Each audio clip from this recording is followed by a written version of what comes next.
ayan, dumating na nga yung pinakahihintay namin. Ako. Habang walang kamalay-mali yung mga nandito, nako, nagsokbit na ako. Nakataligod pa man din ako sa kanila. Nako, wala silang kamalay-malay. O, isa, dalawa, tatlo. O, tama na yung 5. Tapos ito, nako, yung tupper. Isyok-sok ko talaga. Oy, huli, nakatingin. Ayan, ibalik.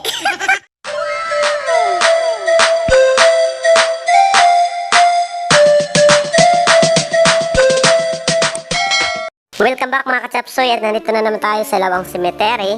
At ayan, hindi na naman ako sinita ng mga pulis. Sabi nga, sinisita na yung mga gwapo at maganda. Nako, wala talaga tayong pag-asa. O ayan, tawa na naman kayo sa akin dahil napahamak ako. At ayan, bumili na nga lang kami ng kandila. At ipagtitirik ko nga yung mga nanonood sa akin na tawa ng tawa at hindi naman sa akin nagpa-follow at nag-subscribe sa aking YouTube channel. Siyempre, tinanong ko si kuya kung magkano ang kandila. Ang sabi niya sa akin, may tag 5 piso, may tag 10, may tag 20. Siyempre, ang sabi ko naman sa akin yung pag 5 piso. Dahil maliliit lang naman yung mga kaluluwa ng mga kamag-anak ko.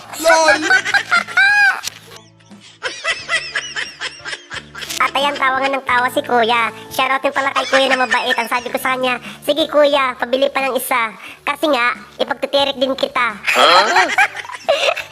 Sabi ko, libre na. Ipagtitirik ko na yung kaluluwa mo.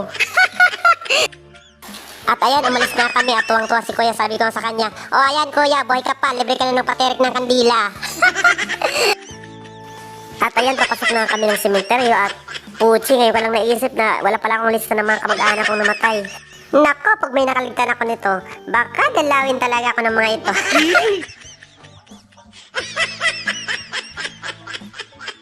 Mga kachapso, ngayon nga po ay ikadalawa ng Nobyembre 2022 at marahil nagtataka kayo kung bakit pangalawang beses na kaming bumalik dito sa Lawang Cemetery. Dahil dito po sa Lawang Northern Samar ay may kaugalian po kami dito na tuwing sasapit ang araw ng mga patay, ang November 1 po ay inilalaan para po sa mga anghel o mga batang namatay at ang November 2 po ay para po sa mga arugbagdol. In short, yung November 1 po ay inilalaan para sa mga batang namatay at yung November 2 po ay para daw dun po sa mga matatanda. At ayan, nandito na nga kami sa aming first stop. At ito nga po yung libingan ng aking lola, si Lola Miguila Galit Sarbito. May nauna na nga ditong dumalaw sa aking lola. At ayun, napapasalamat tayo sa mga dumalaw. Maraming salamat po. Pero ang sabi ko talaga sa lola ko, nagdasal ako, sabi ko sa kanya, Lola, bigyan mo naman ako ng numero sa luto.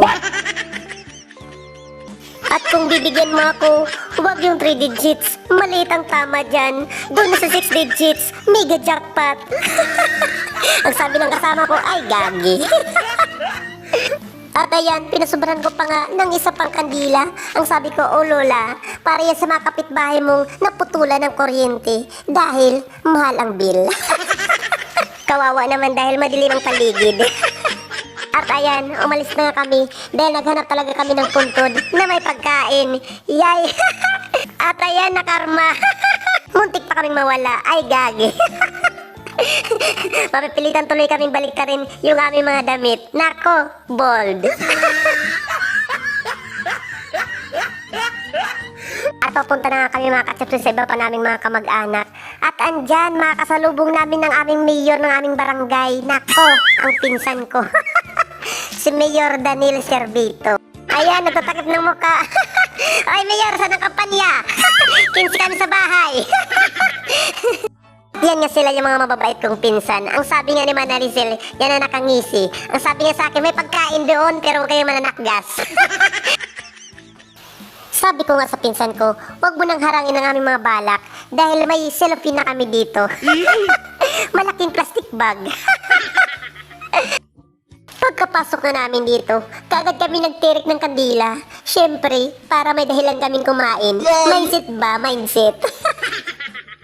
Sabi ko nga sa uncle kong namatay, o uncle, para sa'yo ang kandila na to, huwag mo na namang ipamarkada. Tawa nga ng tawa sila sa akin. Pero ang hindi nila alam, yung maitim naming balak.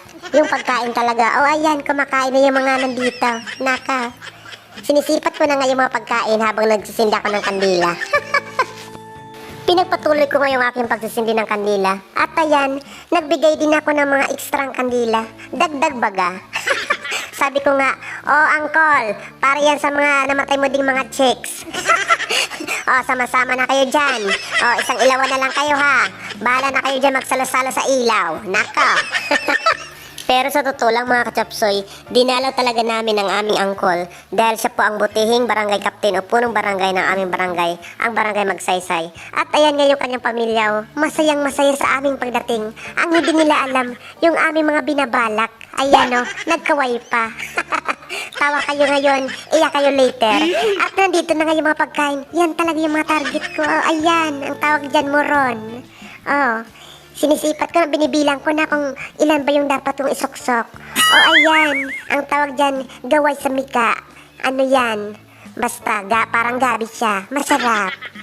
Ito pa, ano kaya to? Naku, may kandila pa sa taas. Ayan, isa din yang palawan ang tawag dyan. Masarap. Naku, alin kaya dito yung isusuksok ko? May gata pa naman ako. At ayan, dumating na nga yung pinakahihintay namin ako. Habang walang kamalay-mali yung mga nandito, nako, nagsokbit na ako. Nakataligod pa man din ako sa kanila. Nako, wala silang kamalay-malay. Isa, dalawa, tatlo. Tama na yung 5. Tapos nako, yung tupper, isinuksok ko talaga. Huli, nakatingin. Ayan, ibalik.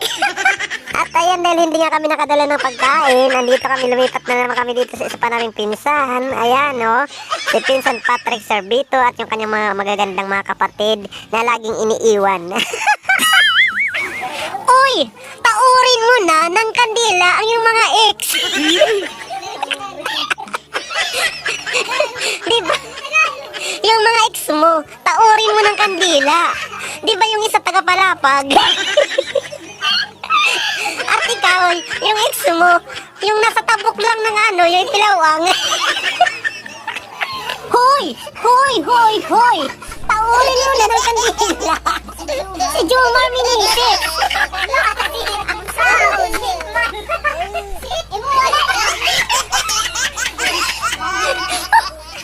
Hi ate! At ayan, lumabas na kami dito sa aming lungga. Si Lidonia, Cornelio, Isabel, Vivancio, Concepcion, Victorio, Sasong, Alan, Risa, Kanina ka pagkikilasin eh. Mga kalagirapar dito, Francisco, Ben, Andoy, Juanita. Aba, may shout out. At marami nga akong kakilala na tinawag dito. Nako. Ang sabi ko nga dito sa mga kasamaan ko, swerte naman kayo at natawag ang pangalan ninyo.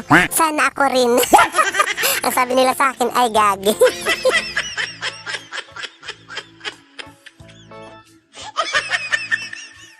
At ayan na nga, hinahanap nga namin yung iba pang mga puntod ng mga kamag-anak namin na namatay dito. At ito po dito yung pampublikong bahagi ng sementeryo.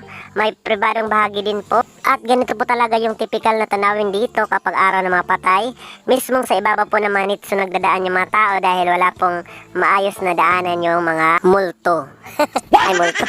Tao pala. Na multo tuloy.